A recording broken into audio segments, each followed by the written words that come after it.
日本国内で戦後の改革が進んでいく裏側で、第二次世界大戦中に日本を指導していた人物たちが法廷に立たされていました。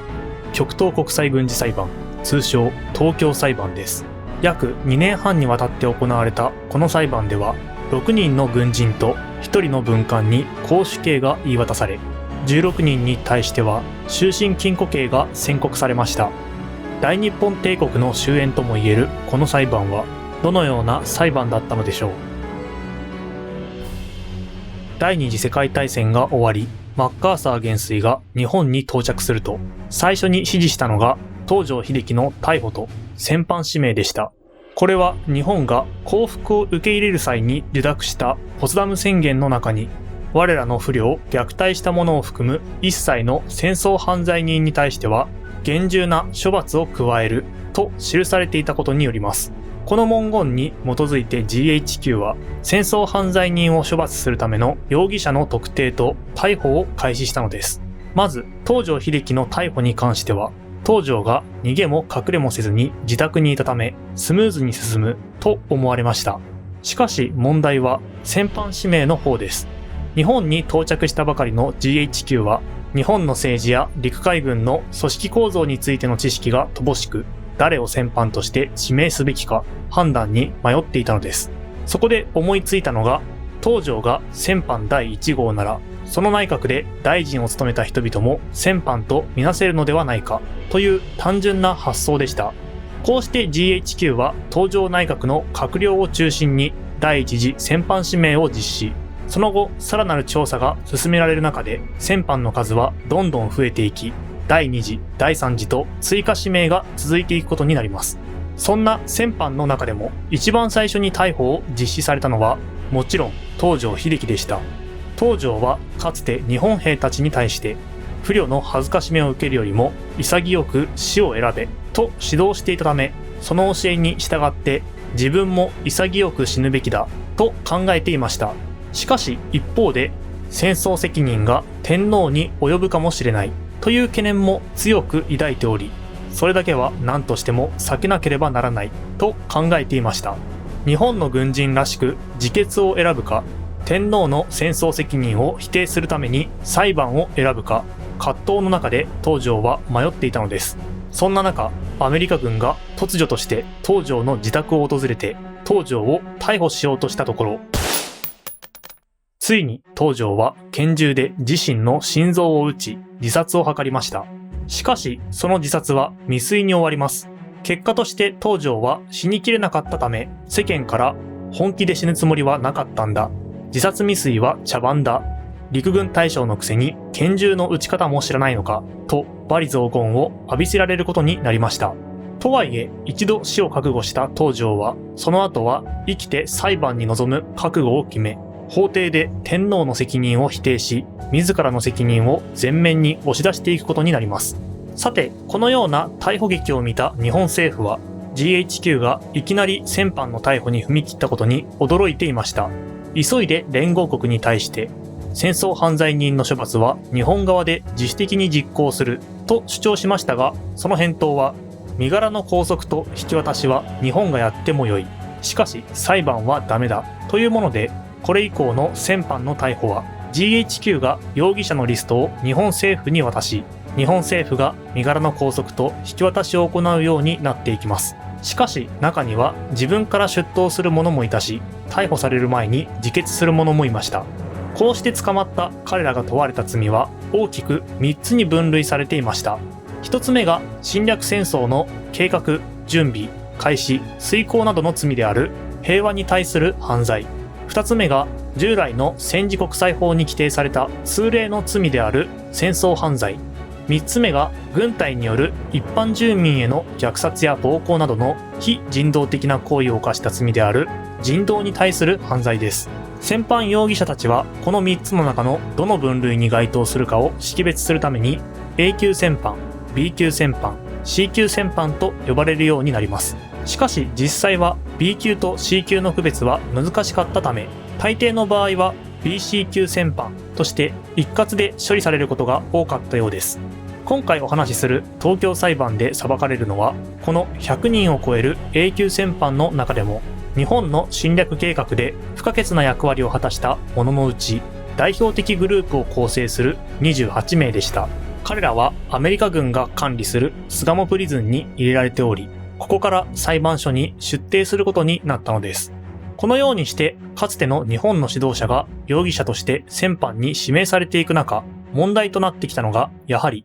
天皇の戦争責任問題でした。これは日本政府が終戦に際してこだわった国体護持の問題です。当然裁判での日本政府の方針は、天皇に戦争責任はないと証明することでしたが、連合国の間では天皇の戦争責任を追及すべきだという声も上がっています。そのような中で日本の占領に対して強い発言権を持っていたアメリカは、この問題をどうすべきか決めかねており、マッカーサーに対して天皇に戦争責任があることを示す証拠を取り急ぎ収集するようにという極秘の通達を送信していたのです。ところが、そのような通達を受け取ったマッカーサーは、占領を円滑に遂行するために天皇は利用できる。天皇に対する戦争責任の追及を何とかして回避しなければならないと考えていました。よってマッカーサーはワシントンのアイゼンハワー参謀総長に対して、天皇を戦犯としては起訴しないという見解を伝えます。天皇に戦争責任があることを示す証拠は発見されなかった。天皇は日本国民統合の象徴であり、その破壊は日本を分解してしまう。そして日本人はポツダム宣言が天皇制を存続させると信じている。もしも天皇を裁けば、日本人はそれを裏切りと受け取るだろう。そうなれば日本人は連合国に怒りと憎しみを抱き続けることになる。そして占領政策に抵抗し、混乱が引き起こされるだろう。連合軍が撤退した後には、共産主義的な活動が発生する可能性も高くなる。これを防ぐためには、少なくとも100万の軍隊と数十万の行政官と戦時補給体制の確立を必要とする。よって占領管理と共産化防止のために天皇の存在は必要であると主張しました。こうしてアメリカは天皇を起訴しない方針を固めます。そのような思惑が入り乱れる中、東京裁判が改定しました。東京裁判の舞台に選ばれたのは、東京市ヶ谷台にあった旧陸軍士官学校。戦時中には陸軍省と参謀本部、大本営陸軍部が置かれていた場所です。ここで東京裁判の登場人物について少しだけ説明しておきましょう。まず、被告人とは、罪に問われて裁判にかけられている人たちのことです。東京裁判では、東条英機のような日本の戦時指導者たちが被告人として法廷に立たされました。次に弁護人です。弁護人は被告人の立場に立って無罪であることや刑を軽くすることを主張します。裁判で公平を保つために被告人には必ず弁護人がつきますが、この弁護人は主に被告人個人の信頼する友人や家族、あるいは戦時中の同僚や部下で構成されており、必ずしも法律の知識や裁判の経験を持ち合わせているわけではありませんでした。当然このままでは被告人に不利となります。よって日本政府はアメリカ政府に頼んで、数十人のアメリカ人弁護士を弁護団に加えてもらいました。被告人は初めのうちアメリカ人の弁護人に対して慎重な態度をとっていましたが、彼らの献身的な態度に接して次第に信頼するようになっていきます。これに対して検察官と呼ばれる人たちは、被告人が有罪であることを証拠を使って説明し、裁判所に訴える役割を持ちます。東京裁判では連合国11カ国から1人ずつ検察官が参加しましたが、全体をまとめた責任者はアメリカ出身のジョセフ・キーナン首席検察官でした。そして最後に裁判官や判事と呼ばれる人たちは裁判を進めたり、最終的な判決を下したりする立場の人たちです。こちらも検察官と同様に連合国11カ国から1人ずつ派遣され、全員で話し合って結論を出しました。その中で中心となったのがオーストラリア出身のウィリアム・ウェッブ裁判長です。東京裁判の登場人物についてある程度理解できたところで、次は東京裁判の全体像について説明します。まず最初に罪状認否といって、被告人が罪状を認めるか認めないかを答える手続きが行われ、次に検察側が証拠を使って被告人たちが有罪であると立証していきます。これが終わると次は弁護側がそれに対して反証を行っていきます。そして最終論告で検察側、最終弁論で弁護側がそれぞれの主張をもう一度行い、判事たちは判決を作成し言い渡す。これが大きな流れです。ということで、まず最初は罪状認否が行われていきます。罪状認否ではまず被告人たちに罪状を知らせなければいけません。よって被告人がいつどこで何をして、そしてそれがどんな罪に当たるのかが書かれている起訴状の朗読が行われていきます。しかし初日から法廷ではしばしば笑いが起きていました。というのも被告人の中にパジャマ姿に下駄を履いているという明らかに異様な見た目をしている大川秀明がいたからでした。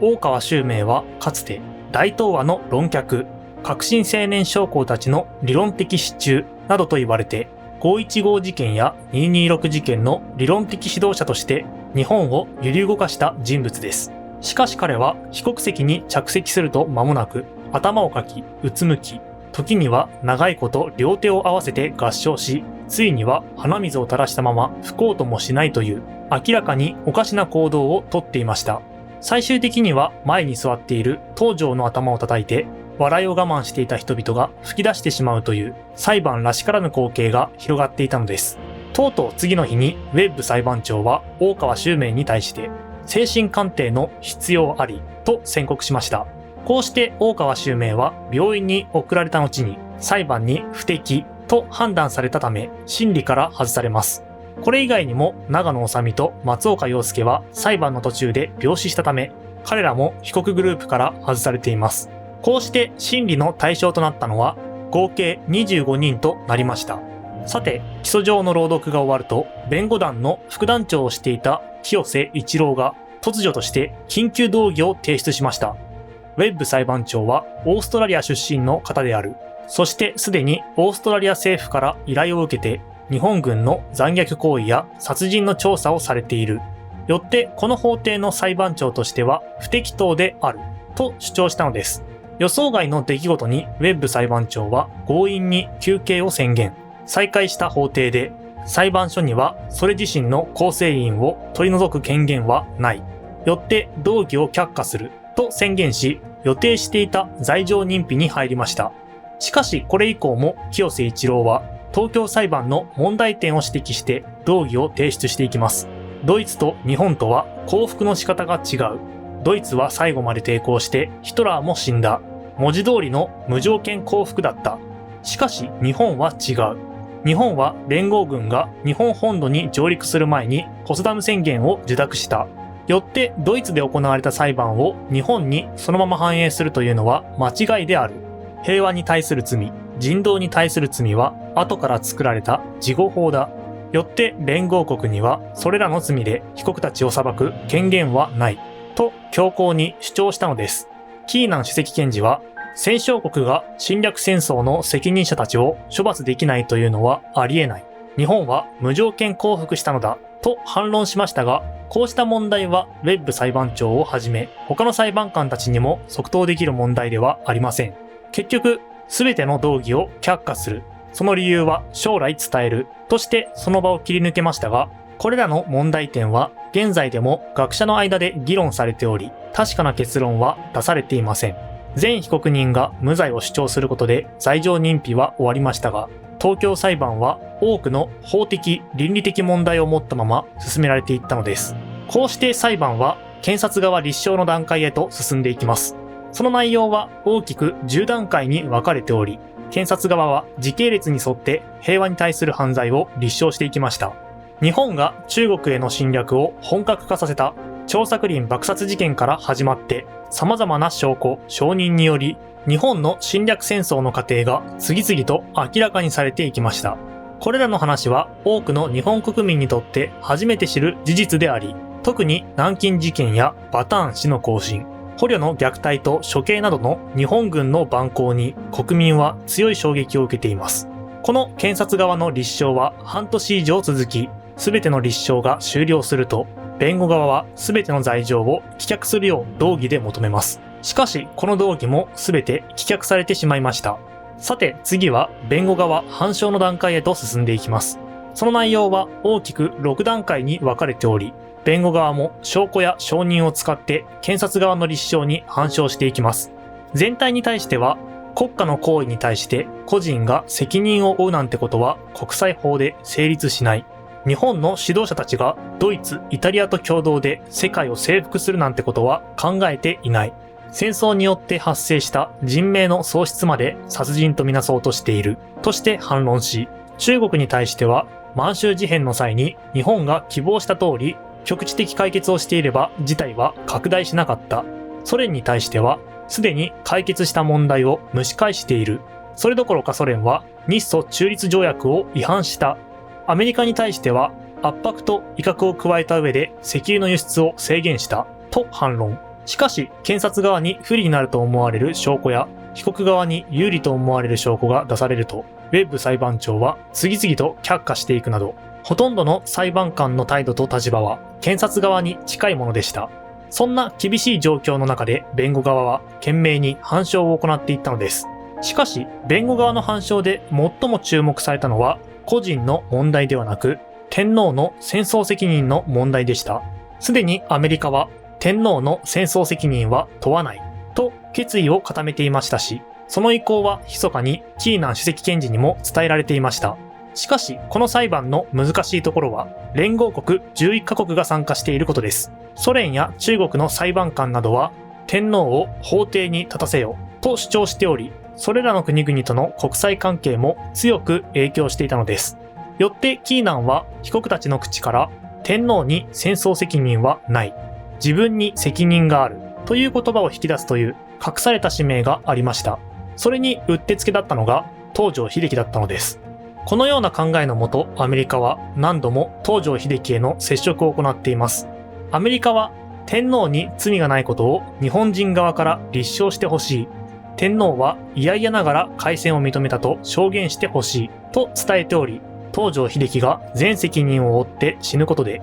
天皇を守ることを望んでいました。これは東条にとっても目指している方向として同じです。こうして東条英機とアメリカの間には奇妙な協力関係が生まれることになったのでした。しかし、ここで思わぬ事件が起きます。木戸孝一の担当弁護士が東条に対し、木戸が天皇の平和に対するご希望に反した行動を取ったことがあるかと質問したところ、これに東条は、そういう事例はもちろんありません。日本国の臣民が陛下のご意思に反してかれこれするということはありえません。と断言したのです。東条は全責任を負って死ぬと決めていたため、できるだけ他の被告をかばっていたのですが、今回においては木戸孝一をかばったことが失敗でした。なぜならこの発言は、日本国の臣民は天皇の意思に反しない。つまり、開戦も天皇の意思であったと読み替えることが可能な発言だったからです。この発言を聞いたキーナンは青ざめましたが、宮廷に入るとすぐに行動を開始、東条と接触して先ほどの証言の取り消しを約束させます。後日、再び法廷にてキーナンは、数日前の発言は正しいですかと問い直し、東条が、それは私の国民としての感情を申し上げておったのです。責任問題とは別です。と発言したことにより事なきを得ます。こうして検察側の立証と弁護側の反証が終わり、東京裁判は山場を越えました。最終論告、最終弁論へと移った後、長い休廷期間に入ります。この間に裁判官たちは判決文を執筆していくのです。こうして長きにわたった東京裁判が終わりを迎えます。オーストラリアのウェッブ裁判長から言い渡された判決は、25人全員が有罪でした。6人の軍人と1人の文官に絞首刑が言い渡され、16人に対しては終身禁錮刑、そして重光守は7年、東郷重則は20年という有期の禁錮刑が宣告されました。ところが、ここで朗読された判決文は、俗に多数派判決と呼ばれているもので、裁判官が全員一致した判決文ではありませんでした。11名の裁判官の中には意見の対立があり、独自の意見書や判決文を提出した少数派の判事もいたのです。特に注目されたのはインドの代表であるパル判事で、彼は多数派判決文よりも長い膨大な判決書を書き上げて、被告人全員を無罪とする少数意見を述べています。それでも刑が執行される日は訪れます。彼らは巣鴨プリズンの中に設置された処刑場で死の直前に天皇陛下万歳を参照。形状の露と消えました。彼らが最後を迎えた公主台のあった場所は現在公園になっており、今も多くの人が訪れています。